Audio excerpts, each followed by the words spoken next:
Hey everyone, I hope you're taking it easy and your day has been great thus far.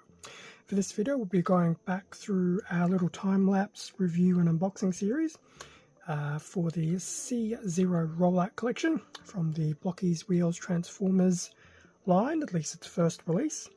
And yeah, basically yet another blind box from that collection. In fact, it will be the 7th blind box from the collection. Why? Because the past 2 weeks have been a bit of an intermission, because I went back and did some unboxings for Sentinel Prime and Blitzwing from the classic class line. So going back into the wheel side of things with the first rollout collection, back to having 6 boxes to go through, which is fine. So that'll be content for the next few weeks.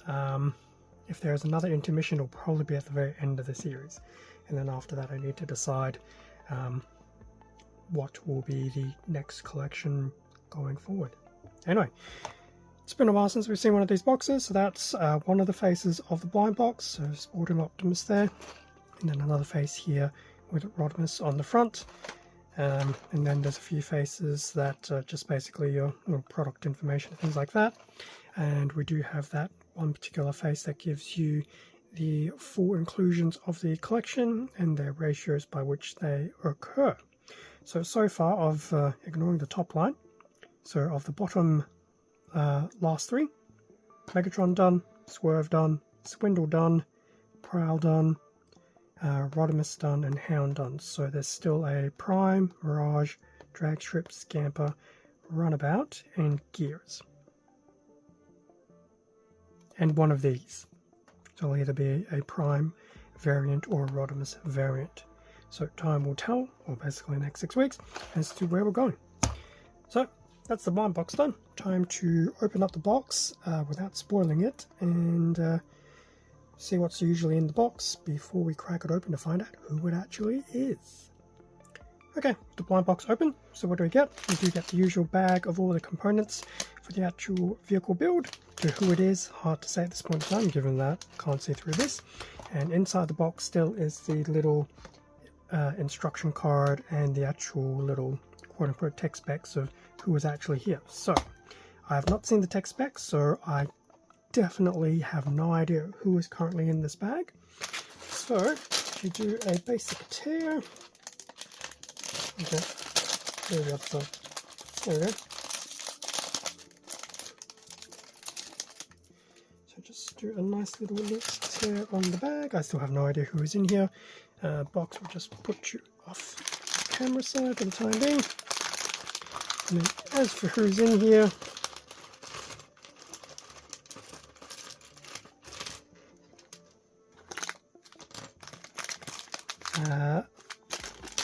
fairly certain this is supposed to be Gears. Let's make sure there's nothing still in there. Did I accidentally move? Yes, I did. Okay, so that's the bag. In terms of what was actually in here, other than the little thing that no one should ever eat, yes, the answer is Gears. And you'll even have like a little effect part there for the very end. How cool is that? Replaceable rear end part. There you go. When they say replaceable, I don't know if it's a case of you have to like take it and replace it with something that's already there, which I think might be the rear tailpiece, or if you can just apply it. Time will tell. Anyway, so now with that we know that it's Gears inside, I will just organize this little pile of bits a little bit better and put Gears together.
Okay, with the time lapse now over, here we have the completed gears. So, quick look at gears. So, gears from the front, the side, the rear, the other side, from the very top, very bottom.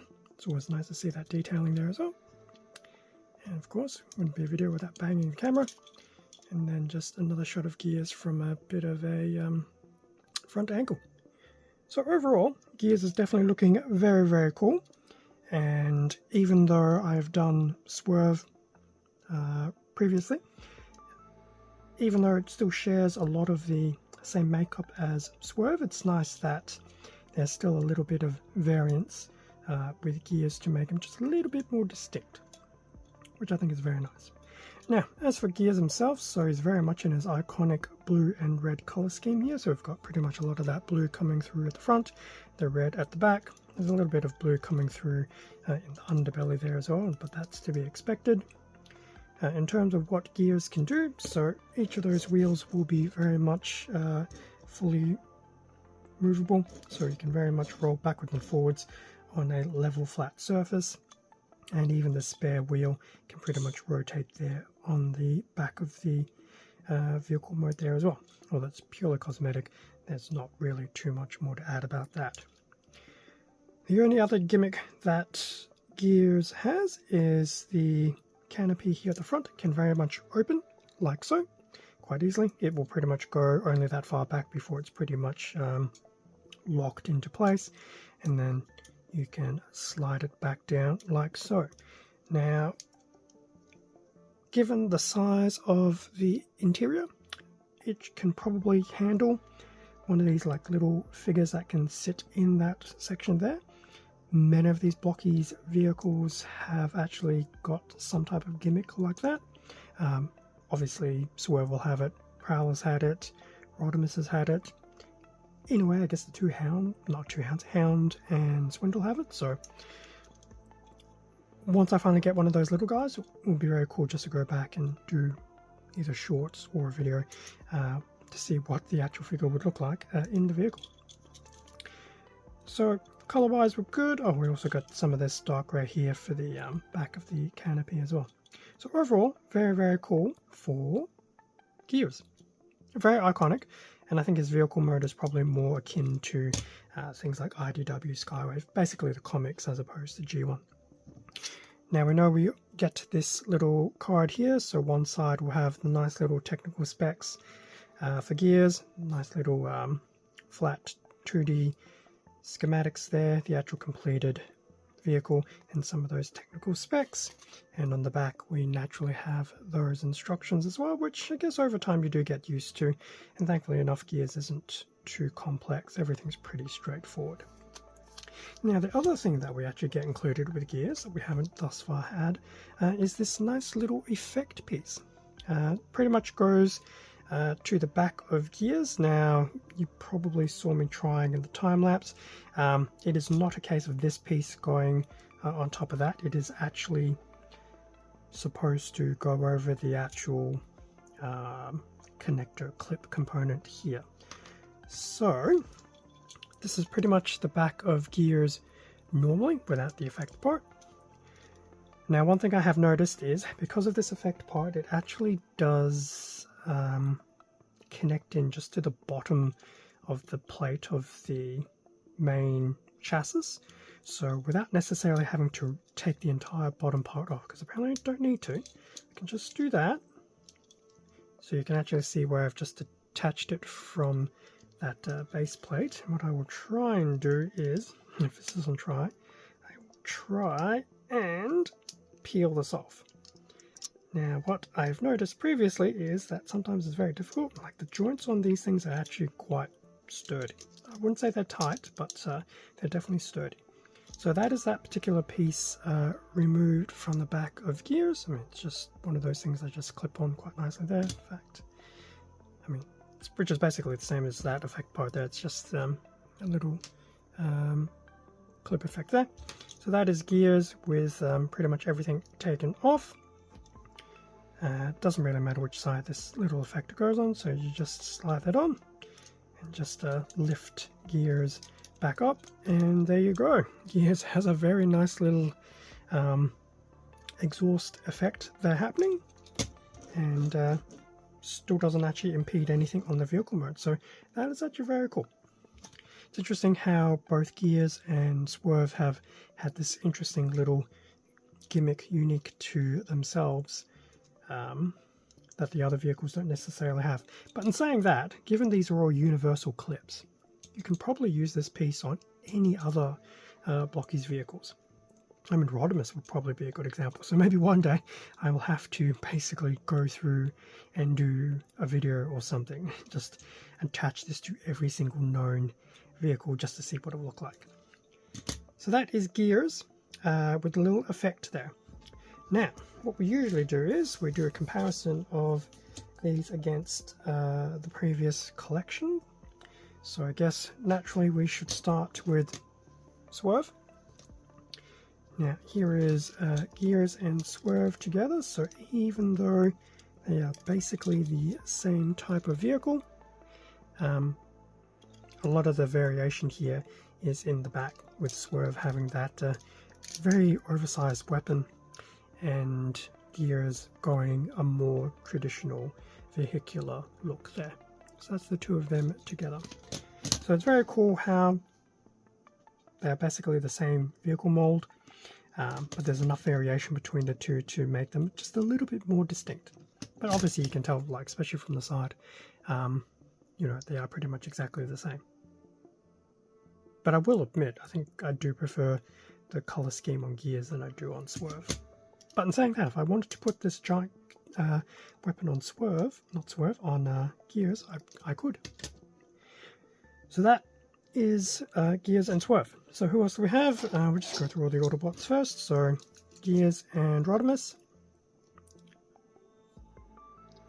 So Rodimus actually will just have that exhaust section exposed. So I think he would look great with that effect part attached.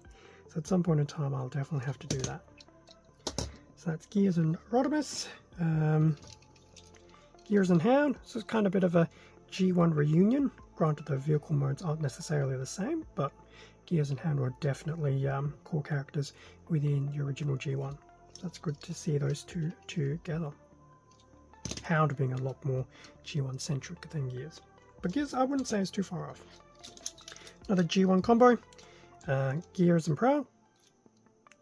Now I just noticed some of these vehicles obviously won't do that attachment very well, just because they've got a lot more happening here at the back. I mean, I could take all of that off from Prowl, but I think that kind of makes Prowl, so we'll see. But those are Gears and Prowl together. And then lastly, well, not lastly, your final G1 combo, Gears and Optimus. A nice combination of blue and red here. Very cool. Now, what we always do is, as well, we do a comparison of the vehicle against Prime's G1 trailer. Yeah, there's a nice size variation there, which is hardly surprising. We'll also take out Roller here. So there's Gears and Roller. I will admit, I actually do like what they've done for Roller. So there's Roller, and then obviously Prime's trailer, which we've seen. So that's pretty much all the Autobot side of things. In terms of the Decepticons, which is still getting to the point of, I swear will probably be my last ones to go through. Although we've already seen Gears against Hound, Gears and Swindle. So despite the same vehicle chassis, it's interesting what changing colours we're doing. And even though it's not his G1 incarnation, Megatron and Gears. So definitely, once again, you can see some of that significant variation in scaling there, which is to be expected because Gears and Swerve were both more of the mini-bots, as opposed to your standard sized crew, well, standard members of the Autobot team. Okay, so that's pretty much a nice comparison against all the other members of the collection, even though technically Prime is standalone. What are my general thoughts about Gears? Like I've said with all the others, I think it's very, very cool that Blokees have done this very vehicle-centric series. I mean, I know especially with the figures, or the action figures, naturally it's a combination between the robot mode or the alt mode, but one of the two can typically suffer more than the other. So in terms of a little simple model kit, this is great. It's a nice little novelty, and you know, just looking at these ones here together already, granted the top down angle is not the best one to look at, they look really cool all together. Like, I actually look forward to having an array of little Transformers vehicles somewhere chilling. Like, I do actually like the look, and even though they're not purely G1, unlike Hound and Swindle, like, once again, like, these are iconic characters. So overall, I think the series has done really, really well. And you know, some of these little gimmicks here, like, well, obviously with the opening and closing canopy is cool. This little effect as well. So I like how, even though they don't transform, so the main transforming gimmick is no longer applicable, that they're still trying to do a little something in this little size, just to make them a little interesting and unique, and not just, you know, a little vehicle you put together. Plus, being a small model kit as well, I mean, that in itself is part of the gimmick as well. My only critique, as always, is just the size of the instructions. I do like the little card, don't get me wrong, and it's very cool that they do this, but once again, the instruction size is a little off-putting. But, given that this is, what, my 7th, 8th of these that I've built, also helps that I've done Swerve, you do get used to them, but having done Playmo and Lego and 40k and everything else under the sun, of all my instructions, this is definitely the smallest, and probably, I don't want to say contentious, it's not necessarily contentious, it's I guess when you're doing it as a time lapse, you're probably under a little bit more pressure because you want to try and do it in the least amount of time possible. If I was casually building it, it probably would not be an actual concern, really. Anyway, I think we'll leave it there. I mean, most of this line, you know, tends to be the same positives and negatives, just repeating themselves over and over. Although I've yet to actually encounter one of these vehicles that I've actually disliked right off the bat, but doesn't mean it won't happen. Thank you very much for watching this little trio unboxing, time-lapse and review video for Gears from the C01 Rollout Collection. Feel free to do the usual like, comment, subscribe if you enjoyed the content. It does support the channel, and I do appreciate it. There's also stuff on my Instagram as well as YouTube community tab, which is actually starting to become a little bit more lively again. But as I always say, it's usually work in progress stuff that I'm actively working on, so it could be any number of things. With that being said, stay safe and take care, and I'll catch you all in next week's video, which will go into the 8th blind box unboxing for the C01 collection. Otherwise, there's plenty of other content floating around on the channel. See ya.